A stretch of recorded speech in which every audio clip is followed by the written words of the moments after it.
साक्षात् परब्रह्मा तस्मै श्री गुरुवे नमः।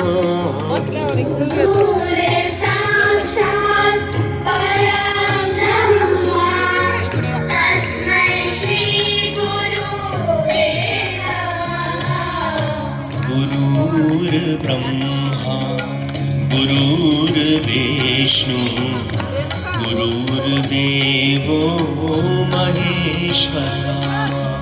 गुरुर्ब्रह्मा गुरुर्विष्णु गुरुर्देवो महेश्वरा। गुरुर्साक्षात् परब्रह्मा तस्मै श्री गुरुवे नमः। गुरुर्साक्षात् परब्रह्मा तस्मै श्री गुरुवे नमः। गुरुर्विष्णु गुरुर्देवो महेश्वरा।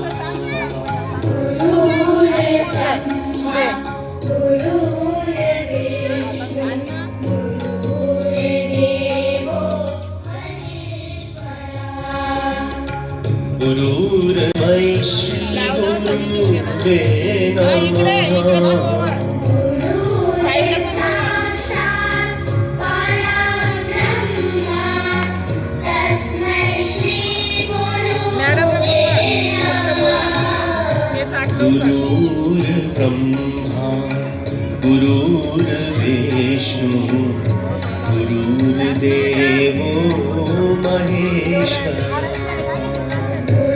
गुरुर्ब्रह्मा गुरुर्विष्णु गुरुर्देवो महेश्वरा। गुरुर्साक्षात् परब्रह्मा तस्मै श्री गुरुवे नमः।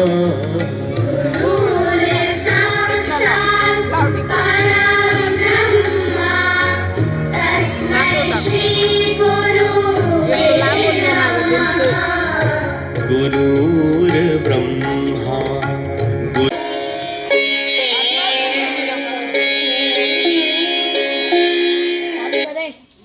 तुझे किती भाऊ आहेत? I am having 2 brothers. Having नाही, आता काय दोघांना हातात धरून ठेवलं आहेस का? आषाढ़ मास की पावन गुरु पूर्णिमा सनातन धर्म में गुरु के सम्मान और कृतज्ञता का महान पर्व है। इस दिन गुरु के चरणों में श्रद्धा अर्पित कर ज्ञान, सद्बुद्धि और जीवन का आशीर्वाद प्राप्त किया जाता है।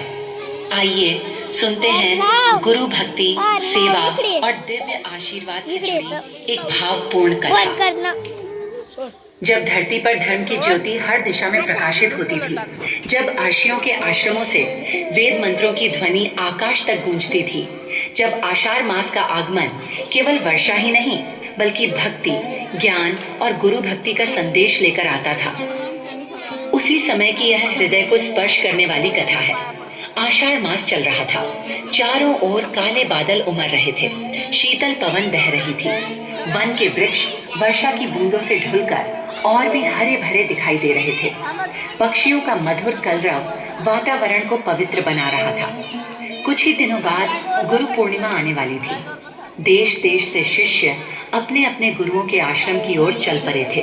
कोई फल लेकर जा रहा था, कोई वस्त्र, कोई गोदान की तैयारी कर रहा था, तो कोई अपने गुरु के चरणों में केवल श्रद्धा अर्पित करने की इच्छा लेकर जा रहा था। क्योंकि सनातन परंपरा में कहा गया है, गुरु ही वह दीपक है जो अज्ञान के अंधकार को मिटाकर आत्मा में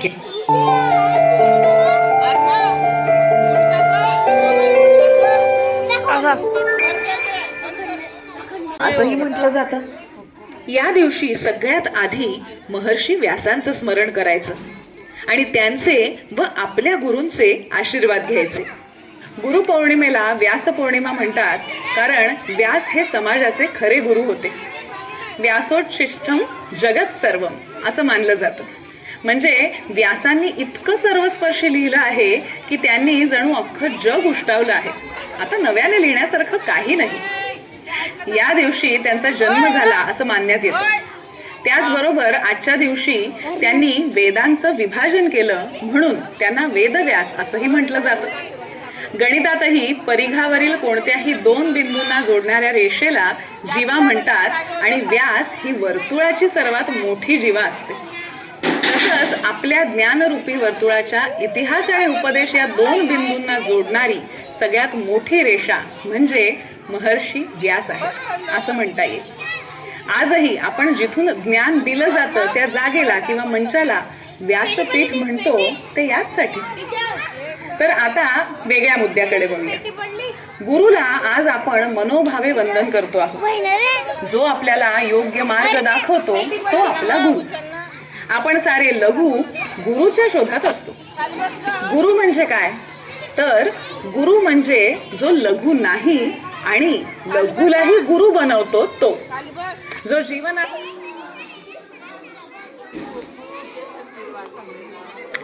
जीवनाला मनाच्या ताब्यात जाऊ देतो तो लघु असतो आणि जो मनाचा स्वामी असतो तो गुरु.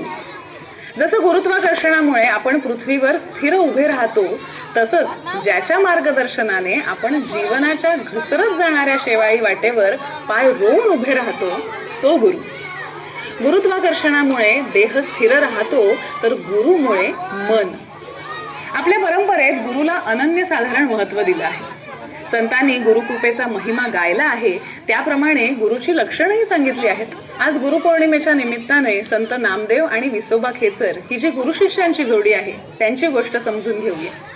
बरं, ही गोष्ट स्वतः संत नामदेव महाराजांनी सांगितली आहे. संत नामदेव महाराजांनी महाराष्ट्रातच नव्हे तर पंजाबपर्यंत भक्तीची पताका कशी नेली हे आपल्याला सगळ्यांनाच ठाऊक आहे.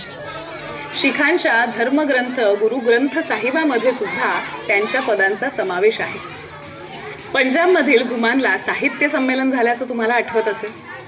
घुमान या गावी मुख्य गुरुद्वारा आहे. त्यामध्ये नामदेवांची मोठी मूर्ती आहे. तिथे त्यांना बाबा नामदेवजी महाराज असं म्हटलं जातं. घुमान पंचक्रोशीत बाबा नामदेवजी महाराज यांच्या आशीर्वादाशिवाय कोणत्याही कार्याला सुरुवात होत नाही. असे जे शिखांचे गुरु झाले अशा नामदेव महाराजांना गुरु कसे लाभले याची ही गोष्ट स्वतः नामदेवांनी सांगितलेली. खूप दृष्टीने खरं तर ही गोष्ट महत्त्वाची आहे. पण नामदेव महाराजांचा एक विशेष सांगू का. त्यांना आद्य चरित्रकार आणि आत्मचरित्रकार म्हटलं जातं. आपले संत स्वतःविषयी फारसे बोलत नाहीत बघा, पण नामदेव महाराज मात्र स्वतःचे अनुभव सुंदर पद्धतीने नोंदवतात. तर त्यांची आणि गुरूंची भेट कशी झाली ह्याची ही गोष्ट ते सांगतात. या गोष्टीच्या आधीची गोष्ट आधी तुम्हाला सांगते. नामदेव महाराज देवाशी बोलायचे, देव त्यांच्या हातची खीर खायचा याचा नाही म्हटलं तरी त्यांना अभिमान होता.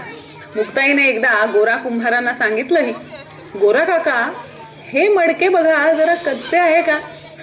त्यांना गुरु नाही हेच त्यांच्या कच्चेपणाचं कारण. पण नामदेवांचं म्हणणं स्पष्ट होतं, देवच माझ्यासोबत असताना मी गुरु कशाला शोधू. कबीर महाराजांचा दोहा आहे ना, Bet 90% of people have no idea this even exists. If your bathroom hasn't been cleaned in 3 months, you really should try this Amirose bathroom cleaner. Just spray it directly on glass or inside the toilet and the grime melts away easily. Even hard water stains and soap scum are no match. After using it, your whole bathroom will be filled with a pleasant scent. It can even be used on areas with mold. Unfortunately, it's sold out as soon as it arrives. Follow me. I share practical life hacks every week.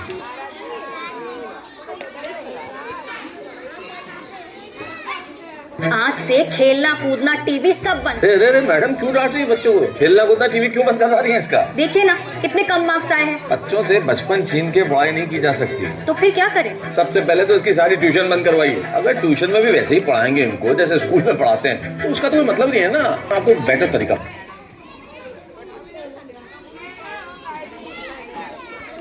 मतलब नहीं है ना. आपको एक better महाराजांचा Doha आहे ना, गुरु गोविंद दो खडे काके लागू पा.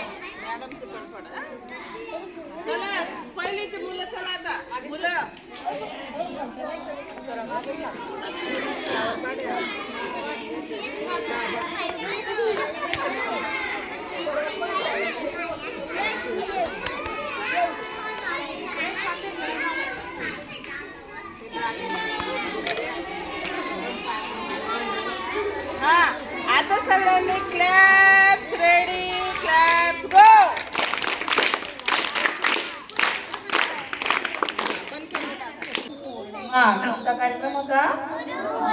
पौर्णिमा. आता बघा, आपण जन्माला येतो, आपला जन्म होतो की नाही? मग आपल्याला जन्म झाल्यानंतर 5-6 महिने काहीच समजत नाही, काहीच नाही. आपण नुसतं पोळ्यासारखं पडलेलं असतो. इकडून ना तुमच्या घरात बाळ असतं ना, त्या बाळाला कळतं का काही? पण त्याला हळूहळू त्याची आई त्याला काय सांगते, अरे इकडं बघ, असं कर तसं कर, उभा राहा, चालायला शिकवते, हात धरते, खायचं कसं ते शिकवते. आणि असं आपल्या जीवनामध्ये शिक्षण सुरू होतं. काय सुरू होतं? मग ज्या गोष्टी आपल्याला येत नाही आणि आपल्याला दुसरं कोणी शिकवतं, ते सगळे जीवनामध्ये आपले गुरु असतात. कोण असतात? गुरु असतात. आणि त्यातल्या त्यात आपला जीवनातला पहिला गुरु जर कोणी असेल तर आपली आई. कोण आहे आपली पहिली गुरु? कारण आपल्याला खायला, प्यायला, चालायला, बोलायला, कशी करायची, कशीच करायचं, सगळं सगळं सगळं कोणी शिकवलं? आईने. म्हणून आपल्या जीवनातील पहिली गुरु कोणाला मानायचं असतं? आईला. म्हणून म्हटलेलं आहे की प्रत्येक व्यक्तीच्या जीवनात आई ही त्याची पहिली गुरु असते. मग आता तुम्ही घरामध्ये 4-5 वर्ष राहतात, तिथून 3ऱ्या वर्षी अंगणवाडीमध्ये जातात. मग आता घरची गोष्ट वेगळी असते आणि अंगणवाडीत गेल्यावर त्या ताई काय करतात? काय सांगता तुम्हाला? चांगला बस रे, मांडी घाल, असं करू नको, असं म्हण, एक म्हण, याला काय म्हणता, त्याला काय म्हणता. मग आपल्या जीवनातील त्या तुमच्या शिक्षिका असतात, त्या अंगणवाडीच्या कळशी ना, पण त्या कोणी? तुमच्या टीचर, शिक्षिका. त्या झाल्या तुमच्या गुरु. कोण झाल्या? गुरु. मग आपल्या जीवनाला आकार देणारे. आपण शाळेत आलो तेव्हा आपल्याला बऱ्याच गोष्टी माहीत असतात का? आता पहिलीतले मुलं येतात, राष्ट्रगीत चालू असतं, चालले पळत, कारण त्यांना अजून माहीत नाहीये की राष्ट्रगीताला कसं उभं राहायचं. मग त्यांना कोणी सांगितलं ते की राष्ट्रगीत सुरू असताना ताट उभं राहा? कोणी सांगितलं? टीचरने. नंतर महाराष्ट्र गीतला असं उभं राहायचं, संविधान असं म्हणायचं, प्रार्थना अशी म्हणायची. ते कोणी सांगितलं सगळं?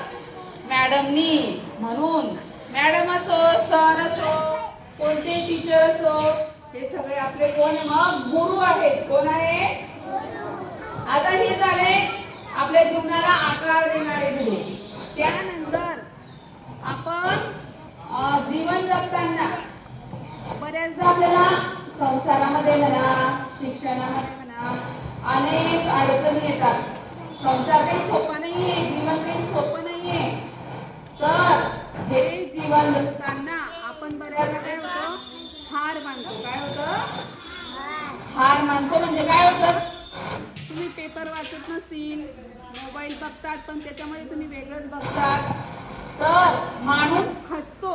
काय होतो? मग एखाद्या दिवशी तो काय म्हणतो, आता माझ्या जीवाचं काही खरं नाही, मला काही आता चांगलं नाही वाटत, आणि मी आता ना माझ्याच नशिबामध्ये भोग आले, मला तेवढं दुःख का झालंय, आता माझं सगळे कामं फेल होत आहे, जेही काम करायला जातो मी ते काम माझं बिघडतंय. आणि अशामध्ये त्या माणसाला काय जीवनामध्ये, त्या माणसाला जीवनामध्ये नैराश्य येतं. काय येतं? निराश होतो तो. काय होतो? आणि जीवनावरची त्याची जी प्रेम असतं जीवनावरचं ते निघायला लागतं. मग अशा वेळेला आपल्याला बघा, जीवनामध्ये जर तरुण जायचं असलं, तुम्ही लहान आहे अजून, तुम्हाला कळणार नाही, पण आमच्यासारखं वय झालं किंवा 30-35चं झालं माणूस की त्याला मग एक आध्यात्मिक गुरुची गरज पडते. कशाची गरज पडते? कारण आलेल्या संकटाशी कसं लढायचं, त्याच्यावर मात कशी करायची आणि त्याच्यातून पण निघून बाहेर कसं पडायचं, हे आपल्याला शिकवतात, आपले आध्यात्मिक गुरु शिकवतात.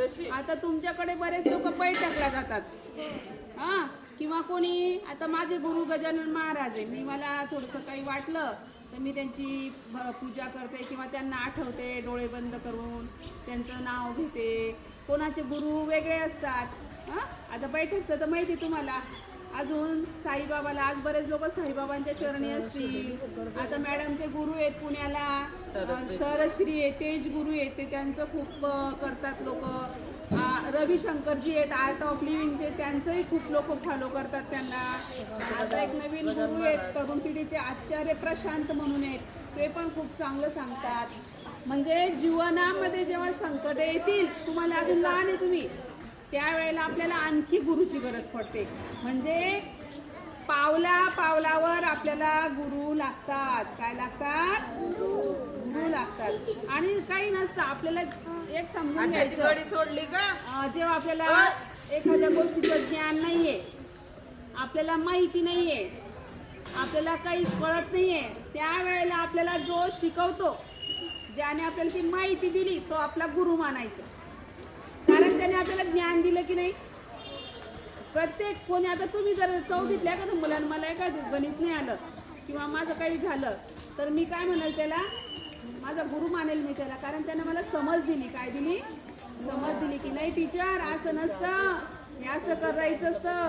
त्याला म्हणायचं असतं ज्ञान. काय असतं? आता कालच्या दिवशी आपण सगळ्यांनी फळ्यावर गणपती काढला तर पाहिला तर कोणी हां, पण माझ्या डोक्यातच नाही. पण माझ्या वर्गातला प्रियांशू खरंच चाणाक्ष आहे मॅडम. मला म्हणतो तो, मॅडम ओ गणपती को तो आंखें नहीं दिख रही. हो ना, उसको तो आंखें नहीं, ऐसे कैसे गणपती निकाला आपने क्लियर. मी पाहिलं चित्र, म्हटलं हो गड्या, चित्रात तर आपण डोळे काढलेच नाही. तर मी त्याला त्या क्षणी म्हटलं की हा आपला गुरु आहे. कारण त्याने मला काय दिली, माझी चूक माझ्या लक्षात आणून दिली आणि मला सांगितलं. आता त्याच्या मनामध्ये असं काही होतं का, किती निष्पाप आहे तो, किती छोटासा आहे, त्याला काही माझी बरोबरी करायची का? त्याला मला कमी दाखवायचे का, मॅडम तुम्ही चुकल्या आणि तुम्ही आता असं करायला पाहिजे होतं, तसं करायला पाहिजे होतं, असं काही त्याचं मन आहे का? कारण तो इतका निष्पाप आहे, पहिलीतला छोटासा मुलगा आहे, पण त्याने मला मार्ग दाखवला की मॅडम इथं तुम्ही त्या गणपतीला डोळे काढले नाही. मला इतकं छान वाटलं आणि मी त्याला म्हटलं की अरे हा मुलगा खूप मोठा होईल. आणि त्याच्याकडून मी ते शिकली की अरे लक्ष ठेवायचं. तर आपल्या जीवनात पदापदावर आपल्याला गुरुची नितांत गरज असते आणि गुरुला आपण आपल्यापेक्षा मोठंच मानायला पाहिजे. गुरुचा आपण आदरच करायला पाहिजे. च म्हणते मी, कारण मातीच्या गोळ्याला आकार दिलेले आपले गुरु असतात. आपण एक मातीचाच गोळा असतो आणि आपल्याकडनं असंख्य चुका होत असतात. आता तुम्ही आजचा दिवस आहे की नाही, मोबाईलला गुरु शिष्याच्या गोष्टी आलेल्या आहेत, खूप आल्या आहेत. तर त्या गोष्टी पहा, इतक्या सुंदर सुंदर गोष्टी आहेत की गुरु आणि शिष्य कसे असतात. गुरुसाठी मी एक छोटीशी गोष्ट सांगते तुम्हाला, आता मला आठवली म्हणून. महाभारत तुम्हाला माहिती पाहिलेलं आहे का टी व्हीवर? महाभारत काय असतं, कृष्ण आणि 5 पांडव, 100 कौरव आणि त्यांचा एक मित्र असतो कौरवांचा, कर्ण. काय नाव असतं त्याचं? कर्ण त्याच्या गुरुच्या सेवेत गेलेला असतो. ताट बसा, बैठे सावधान. खूप सुंदर गोष्ट आहे. आणि त्याच्या गुरूंनी सांगितलेलं असतं, पहिल्या काळामध्ये अशी शाळा नसायची, जंगलात जावं लागायचं, तिथे झोपड्या बांधता. मग त्या झोपड्यामध्ये एक गुरु, त्याचे ते पोरं तेवढे, त्या पोरांचे टकलू शेंड्या, मस्त धोती घालायचे. आणि त्या पोरांनी एवढेच पोरं, राजाचा मुलगा सुद्धा कुठं शिकायला जायचा? आश्रमात. कुठं शिकायचा? राजाचा असू द्या, प्रधानाचा असू द्या, कोणाचा असू द्या.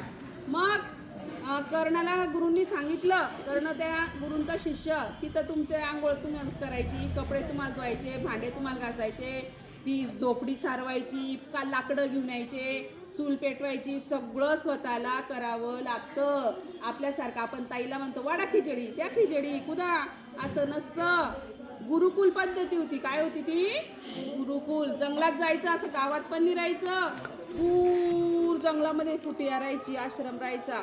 मग एका दिवशी गुरु काय म्हणताय करण्याला, आता मला झोपायचंय आणि माझी आजी इच्छा अशी आहे करणा की मी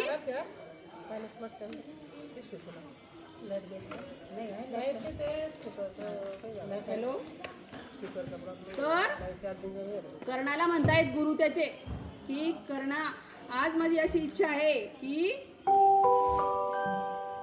हॅलो हॅलो हॅलो हॅलो हा तर कर्णाला म्हणताय त्याचे गुरु की कर्णा आज माझी अशी इच्छा आहे की मला तुझ्या मांडीवर डोकं ठेवून झोपायचंय. काय करायचंय? मांडीवर डोकं ठेवायचं आणि तू माझं डोकं दाब आणि मी शांत झोपणार. आता गुरुची आज्ञा पाळणं फार महत्वाचं असतं. मी तुम्हाला नेहमी सांगते, पहिलीपासून चौथीच्या मुलांना आपले टीचर सांगतात तसं जर तुम्ही वागले ना, खूप चांगले मुलं व्हाल तुम्ही. टीचरची आज्ञा मोडायची नाही. तर कर्ण म्हणाला काय विशेष म्हणे, गुरु तुम्ही माझ्या मांडीवर डोकं ठेवा आणि मी तुमचं डोकं दाबतो, तुम्ही शांतपणे विश्रांती करा, चांगले झोपा. आता कर्णाने मांडी घातली. आता कर्ण तुम्हाला अजून कळणार नाही, जसे मोठं झाल्यावर मला सांगता, तुम्ही कर्ण वाचून काढायचं, कर्णाचं पुस्तक भेटतं. तर गुरु झोपले, कर्णाच्या मांडीवर झोपले गुरु आणि गुरूंना झोप लागली. काय झालं? गुरूंना झोप लागली आणि शांत झोपले आणि हळूहळू काय झालं बघा, त्या मांडी खाली एक भुंगा आला. काय आला? भुंगा समजतो का? असा किडा असतो, त्याला पुढं सोंड असते. आणि त्या भुंग्याने काय केलं अर्णव, त्या कर्णाच्या मांडीला इथं चावायला सुरुवात केली. काय केलं? चावायला लागला, हळू चावायला लागला. आता कर्णाला समजलं भुंगा आपल्या मांडीला चावतोय, कडकड व्हायला लागली, खाजवायला लागलं. पण मांडीवर कोण झोपलेलं होतं? गुरु झोपलेले होते. आता कर्णाला प्रश्न पडला, आपण जर मांडी हलवली तर आपल्या गुरुची झोप मोडणार आणि आपली सेवा अपूर्ण राहणार. म्हणून काय झालं, कर्ण तसाच बसला. इतका वेळ की गुरुची झोप होईस्तोवर तो भुंगा चावून त्यांच्या मांडीत घुसला. कुठं घुसला? मांडीत घुसला. आणि जे रक्त होतं की नाही ते असं व्हायला लागलं खाली. आणि कर्णाला दिसायला लागलं आपलं रक्ताचं बापरे पाठ व्हायला लागतोय, रक्ताचा पाठ वाहतोय. पण कर्ण अजिबात हल्ला नाही, स्थिर तसाच बसलेला राहिला. आणि थोड्या वेळानंतर, 1-1.5 तासानंतर समजा वेळ झाल्यानंतर गुरु उठले. गुरुनी डोळे उघडले आणि ते म्हणाले की कर्णा तू माझ्या परीक्षेमध्ये पास झालाय. काय झालाय? मला माहित होतं की तुला भुंगा चावतोय, कारण मी तुझी परीक्षा घेत होतो. काय करत होतो? परीक्षा घेत होतो. आणि तू खरं एक असा शिष्य आहे की तुला गुरुने जी आज्ञा दिली ती तू अजिबात मोडली नाही. आणि असं ते गुरु शिष्याचं नातं पाहिजे की आपल्या गुरुने जे काम सांगितलंय, आदित्य तुझ्यासाठी सांगते मी, आपल्या गुरु म्हणजे आपल्या मॅडम असू दे किंवा कोणते सर असू दे, त्यांनी जी सांगितली ना सूचना, अभ्यास करा. बाथरूमला जाऊन वर्गात या तर जायचं आणि लगेच वर्गात यायचं. बघा तुमच्या मॅडम किती आनंदी राहते. आणखी तुमच्या मॅडमला वाटेल की बापरे माझी मुलं. आणि आपल्याकडे स्पर्धा लागलेली. आता आम्ही शेजारी आलोय मॅडमच्या. आणि दुसरीचे गुरु तर खुशच आहे दुसरीवर. कारण दुसरीचे मुलं जरा चंड आहेत, हुशार आहेत ते. चौथीचा प्रश्नच नाही, कारण चौथी समजदार आहे. आता राहिले आम्ही पहिली आणि तिसरी. आता पाहू बरं आमची पहिली जिंकते का तिसरी जिंकते. आमचे मुलं बाहेर जाणार नाही, आहे की नाही? जातील का बाहेर? टीचरला विचारल्याशिवाय बाहेरच निघणार नाही आम्ही. आणि बाहेर फिरणार बी नाही, कारण आम्हाला आवडत नाही. आवडतं का आपल्याला फिरायला? नाही.